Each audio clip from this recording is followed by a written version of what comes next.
Hello everyone, my name is Dalton de Lima Jr. and today we are going to talk about mental fatigue and beach volleyball.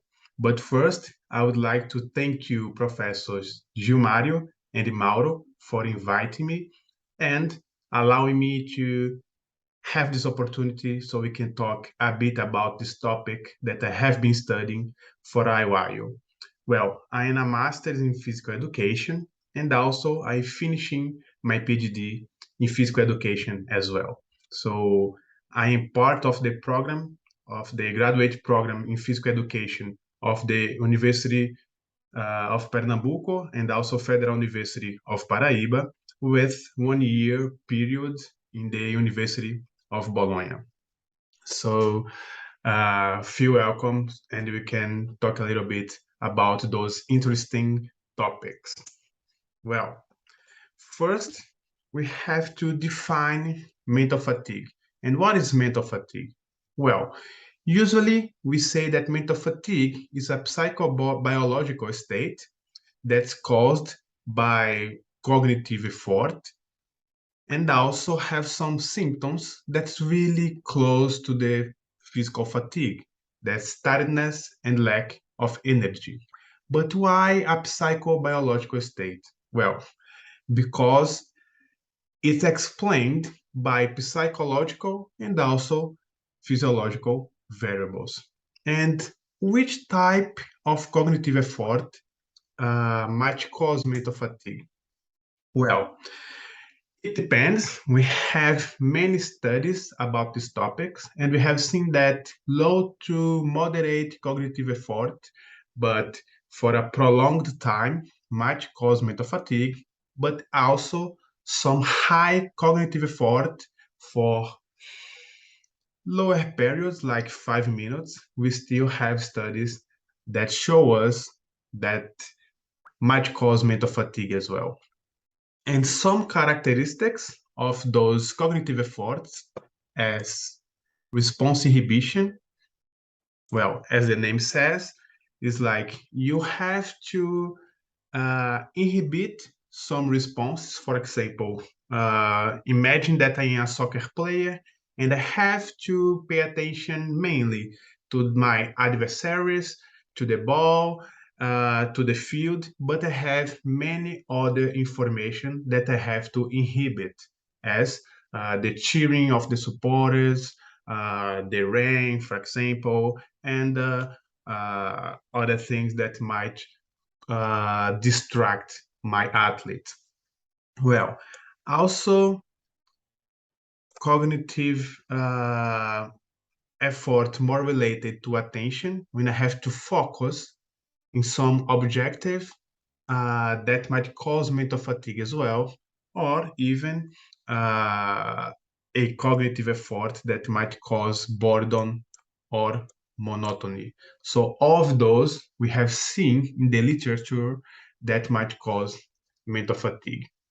And also, as I have said before, the symptoms that the cognitive effort or the mental fatigue might cause is more related to tiredness and also lack of energy.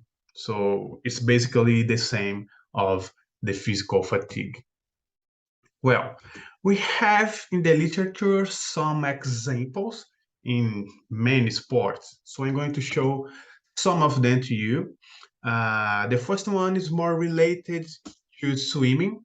So I studied with two conditions. The same athletes were doing 400 meters swimming in two states, a mental fatigue state and also a control state. Is that like they were just watching a documentary, and the other one they were doing uh, cognitive effort that's more related to some cognitive test on the computer. And we observe here that when they were mentally fatigued, the performance was worse when we compare to the performance when they were not mentally fatigued. And that's the mean. And when we see here the individual results, so we can see that most of them showed a decrease in performance. So to do the same task, they needed more time. To do the same, it's 1,500 meters, they needed more time. So that's one result that's really common to see in the literature when we are talking about endurance performance. We have some other examples. This one, for example, is more related to soccer and decision making. So it's more a cognitive variable. And we can observe here that we compare control ones that in this condition, the athletes were watching a documentary. We compare that with a condition that they were playing video games before the game, and also they were using social networks on smartphone. And we measure the decision-making index of the passes, and observe that when they were mentally fatigued caused by social networks or video games, the decision making was reduced in about 10%. So we observed that mental fatigue, even caused by ecological strategies. I mean, it's really common to see our athletes using smartphones, using social networks on smartphones and play video games before training any matches, then using or then doing some cognitive tasks in the computer. So those tasks might cause mental fatigue as well and compromise performance. And this study that the first one with humans, it's the study of Professor Marcora in 2009. And we can observe here that he did many comparisons, the physiological ones. So there were two conditions.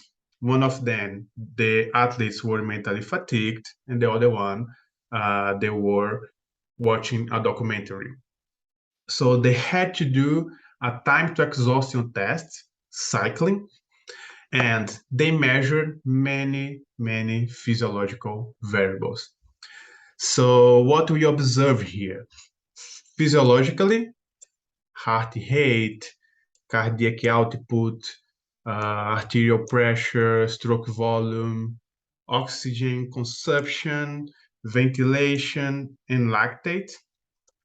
We can observe that physiologically, when we compare the two conditions, the athletes are the same. We cannot observe any difference here. But for some reason, the performance was reduced when they were mentally fatigued. So we can observe here that when they were mentally fatigued, they last about 11 minutes. But when they were not mentally fatigued, they last a bit more than 12 minutes. So what would explain that? Well, it seems that when I am cognitively tired, my perception of effort is higher, and that makes me stop exercising before when I compare to the condition that I'm not mentally fatigued. So for the same task, when I am mentally fatigued, I feel more tired. I feel that this task is more effortful. And we cannot explain just measuring physiological variables, but we can explain when we measure some physiological variable. And that's something that Professor Marcora says that's really interesting. That's that physiologically, you might be fine. Your athlete might be fine physiologically. But when this athlete is mentally fatigued, they will find the same task much more effortful. So the task is the same, but I am cognitively tired, probably my performance will be compromised. Well, and finally talk about beach volleyball. We have this study that's a really interesting one that's in review, that I'm going to show you some effects of mental fatigue. In this case, some physical, technical, and tactical, and also decision making of those athletes. We will compare again the same athletes in one condition, they are cognitively tired, and the other one, they are not cognitively tired. So we will induce mental fatigue for 30 minutes, and they will play a simulated game. Well, when we induce mental fatigue, we observe here that they were really mentally fatigued, and the motivation, as we have seen in other studies, remained the same. And in the condition that we didn't induce mental fatigue, we can observe here that they were not really mentally fatigued, and the motivation remained also similar. Well, and as we have seen before in the study of Marcores, we can observe here that physiologically they were the same. So we cannot observe any difference here statistically talking. But when we measure the perception of effort, we observe that the perception of effort is higher in the condition that they are cognitively tired. Well, we also measure the vertical jump. So it's kind of a high intensity test, and usually to observe the effects of mental fatigue, we need a task that lasts more than 30 seconds, and this test will last 1 second, maybe 1.5 seconds, and we will barely observe an effect of mental fatigue here.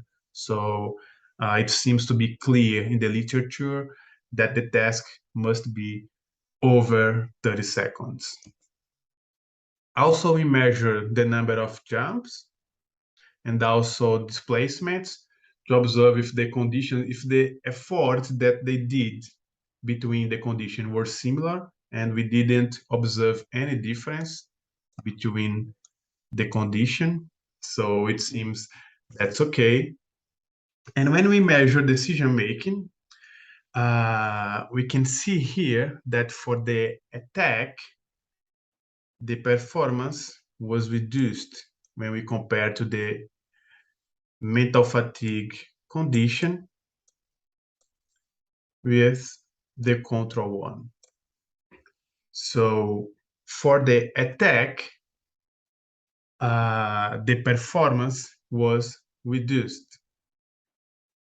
Although we observe only for attack, because probably is something more complex, and we have like a small n. So I am speculating here because it's really difficult to have many athletes in the same study.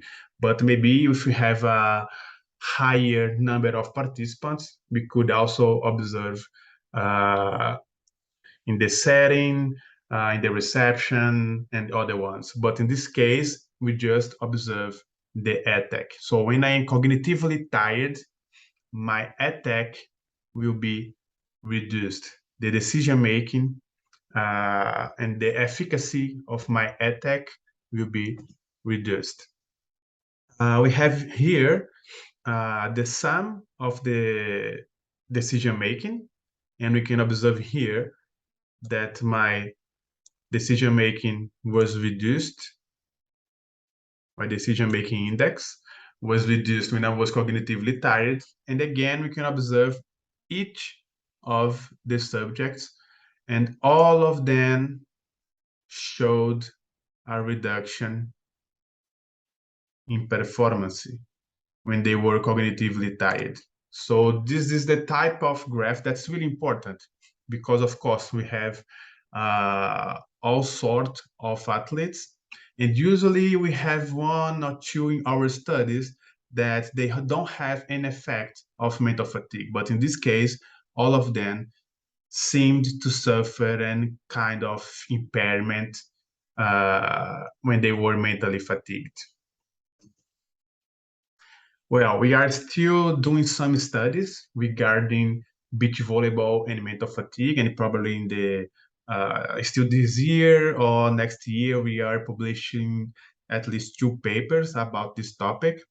And I would like to say thank you again to Professor Gilmario and Professor Mauro. They have been great friends to me, and it's a pleasure to be here again. So, and if you need to contact me, you can use this email, my Twitter, and also if you want some study or if you need any other kind of help, you can contact me through my account on ResearchGate. So thank you, and I hope to see you again really soon. Bye.